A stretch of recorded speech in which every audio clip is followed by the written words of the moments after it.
புதிய தமிழர் கட்சியோட காலையில் ஒரு சுமூகமான பேச்சுவார்த்தை நடந்திருக்கு. அதனால் அவர் ஒரு சில ப்ரொப்போசல் கொடுத்துருக்காரு. ஸோ அது குறித்து கட்சியும் சரி பொதுச் செயலாளர் முடிவு செய்வார். ஸோ மேற்கொண்டு நீங்கள் சொல்கிற மாதிரி ஒரு வெற்றி கூட்டணி, ஒரு மகத்தான கூட்டணி, ஒரு நல்ல கூட்டணி நிச்சயமாக எங்களுடைய தலைமையிலே அமையும். ஸோ அதற்குண்டான எல்லா முயற்சிகளும் இன்றைக்கி எல்லா விதமான அளவுக்கு பேச்சுவார்த்தைகளும் அது நடைபெற்று கொண்டிருக்கிறது. ஆனால் இந்த நேரத்தில் எந்தெந்த கட்சியோட பேச்சுவார்த்தை நடந்து கொண்டிருக்கிறது என்பது குறித்து நான் சொல்லுவது ஒரு உசிதமாக இருக்காது என்ற அந்த கருத்தை நான் சொல்லுகின்றேன். ஒரு சிவில் டிஸ்பியூட் பிட்வீன், அதாவது அண்ணன் தம்பிக்குள்ளான அந்த ஒரு சொத்து பிரச்சனை.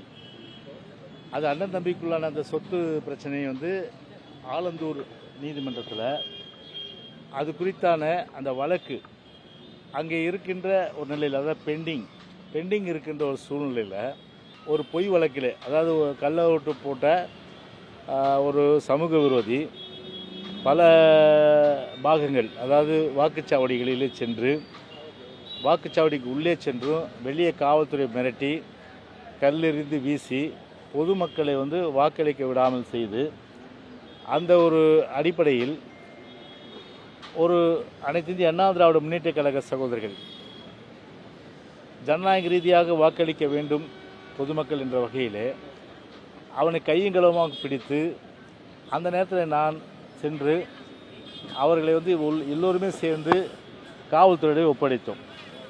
காவல்துறையில் ஒப்படைத்த பிறகு காவல்துறையை மிரட்டி உருட்டி அதிலிருந்து மீண்டு உடனடியாக திரும்பவும் கள்ள ஓட்டு போட்டு பொதுமக்களுக்கு அச்சுறுத்தல் ஏற்படுத்த வேண்டும் என்ற வகையிலே அந்த ஒரு நிலையிலே இந்த சமூக விரோதி செயல்பட்டு அவனை பிடிக்காமல், அவன் மீது வழக்கு தொடுக்காமல், ஆனால் கள்ள ஓட்டு போடுவதற்காக பூத்தே பிடித்து ஒரு பூத் ரிக்கிங், பூத் கேப்சர் என்று சொல்லக்கூடிய வகையிலே செயல்பட்டு ஜனநாயக விரோத செயலை புரிந்த அந்த சமூக விரோதியை வழக்கு தொடுக்காமல் என் மீது, நம்முடைய அனைத்து இந்திய அண்ணா திராவிட முன்னேற்ற கழக தொண்டர்கள் 30க்கும் மேற்பட்டவர்கள் மீது வழக்கு தொடுத்து இரவோடு இரவாக அன்றைக்கு என்னை கைது செய்து ஒரு மனித உரிமை மீறுகின்ற அளவிற்கு என்னை ஒரு தீவிரவாதிகள் இருக்கக்கூடிய அந்த சிறையில் அடைத்தார்கள். முதல் வகுப்பும் கொடுக்கவில்லை, தட்டாந்தரையில் படுக்க வைத்தார்கள்.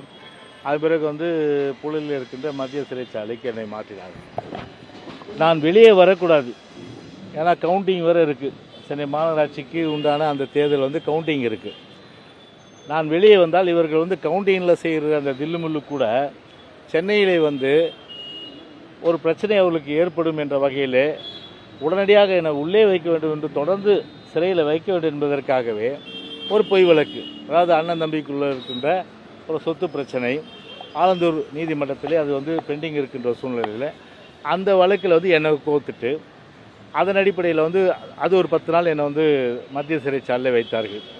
அதன் பிறகு ஒரு ஜாமீன் பெற்று வெளியிலே அரசியல் கடமையை ஆற்றிக்கொண்டிருக்கிற நிலையில் இது பொய் வழக்கு என்பது சொத்து, அதாவது அண்ணன் தம்பிக்கு இருக்கின்ற ஒரு சொத்து பிரச்சனை ஒரு பொய் வழக்கு என்ற காரணத்தினால் இது வேண்டுமென்ற என் மீது அவதூறு பரப்ப வேண்டும், அது மட்டுமா என்னை சிறையில் வைக்க வேண்டும் என்பதற்காக உள்நோக்கத்தோடு திராவிட முன்னேற்ற கழக இந்த கொடுங்கோலான இடியமின் அரசு என் மீது போடப்பட்டது என்று சொல்லி உயர்நீதிமன்றத்தை நாடிய போது மேலான உயர்நீதிமன்றம், சென்னை உயர்நீதிமன்றம் அதை வழக்கை ஸ்குவாஷ் பண்ணிடுச்சு.